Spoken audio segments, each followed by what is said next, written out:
No more negotiations in Congress until after the election, the president tweeted. The House Speaker, Nancy Pelosi, says the announcement shows the White House is in complete disarray.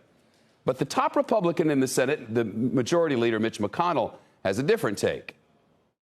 I think his view was that they were not going to produce a result and that we needed to concentrate on what's achievable.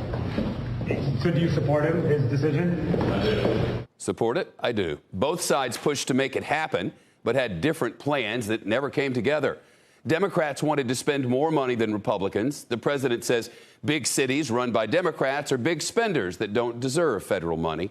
So as he tweeted, I told my representatives to shut it down. Of course, they're your representatives, not his. But Republicans on the Hill needed President Trump's political capital to get something done. And instead, he stopped the whole thing. Both sides tell reporters they're surprised. And so was Wall Street. The Dow dropped more than 500 points on the news. You can see the moment there. No chart yet for the people who likely took it harder. CNBC's Elon Moyes tracking the fallout. Elon, who's hurt the most by this? Well, Shep, there is so much that is being left behind at the bargaining table here. Let me just give you a little sense of what was supposed to be in this deal. Help for unemployed workers, anywhere between $400 and $600 a week. Another round of direct checks, at the very least, for the families that need it the most.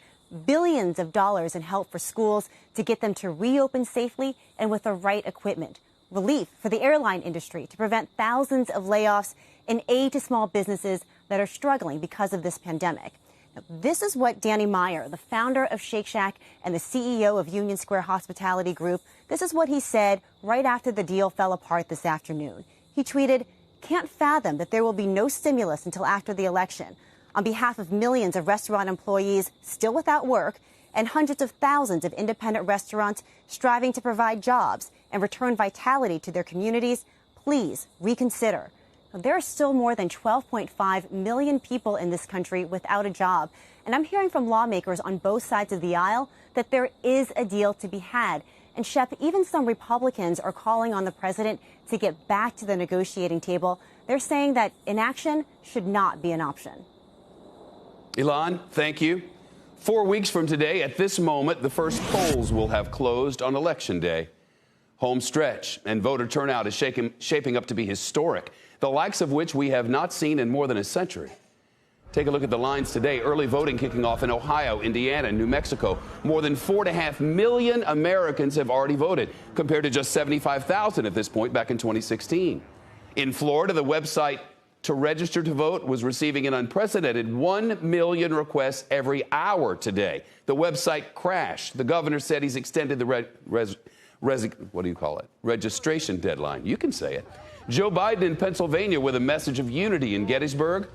A Monmouth University poll out today shows the former vice president pulling away from President Trump in Pennsylvania, now with a clear 12-point lead. We'll have more on the latest polling in just a moment.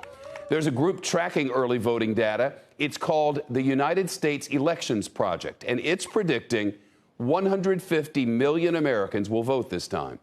That would be 65% of all eligible voters. And if that happens, it'll be the highest percentage in 112 years since Taft won in 1908. We have reporters on the ground in key battleground states tonight. Dasha Burns, Pennsylvania. Vaughn Hilliard, Arizona. First, Shaq Brewster live in Milwaukee. Shaq? Shep, I'll tell you that the interest is high even here in Milwaukee. 1.2 million ballots already sent out. More than 550 or around 550,000 voters have already cast the ballot. And I spent my day here in Milwaukee talking to those so-called vanishing voters. Voters who voted in 2012 but stayed home in 2016. President Trump won this state by 23,000 votes, but there are about 41,000 voters here in Milwaukee alone who did not cast their ballot after previously voting.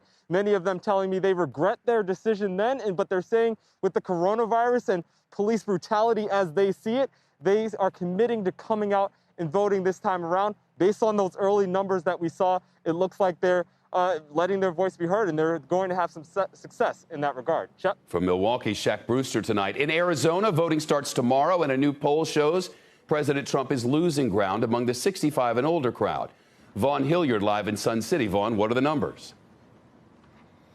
Shep, those numbers are concerning for the Donald Trump campaign here because older voters have been the bedrock here in Maricopa County, the greater Phoenix area. Here in Sun City, there are more than 80,000 voters over the age of 55. Donald Trump won these very voters 4 years ago by 13 percentage points. Now, multiple polls have shown him losing seniors to Joe Biden. I was talking with Larry Vroom. He was one Republican, voted Republican his whole life, including for Donald Trump in 2016. And he said the final straw for him was COVID. And the president's response, he said that he is worried and frustrated. This is a community that is still largely shut down. I just got off the phone with a top Republican official here in the state who acknowledged this is not a message that is strong for them. Instead, they're going to be focusing in this last month on the economy that has come back here in the state already, as well as a strong law enforcement message. Just 28 days away here in Arizona. Ballots go out tomorrow, Shep. Vaughn Hilliard, thanks. Pennsylvania now, and there we want to drill down further. Beaver County. It's historically a divided county on the eastern edge of the state. Saw tight races in 08, 2012, 2016. And the Republican candidate won it every time. Dasha Burns live there. What's the difference this time around, if any? Shep, it's interesting, those three races, those three presidential elections here in Beaver County in 2008 and 2012, it was close. But in 2016, Donald Trump ran away with it here in Beaver, winning the county by 19 points. And this part of western Pennsylvania is largely how he won the state. So we've been tracking this county over the past year to see if that enthusiasm still holds over to this election day. And what we've been seeing, interestingly enough, Shep, is the coronavirus has not moved the needle for many voters. Instead, it has been issues of race and the president's handling of the Black Lives Matter movement that has had some voters asking themselves some tough questions. And the debate last week, one voter I've been tracking who voted for Donald Trump in 2016 said of the debate, and I quote, "After watching that, I would rather vote for my shoe than either of these candidates." But the numbers do show Joe Biden expanding his lead, especially after that debate. The new Monmouth poll showing him ahead in the state by 12 points. Shep. Dasha Burns wrapping our trip across the battlegrounds. Shepard Smith here. Thanks for watching CNBC on YouTube.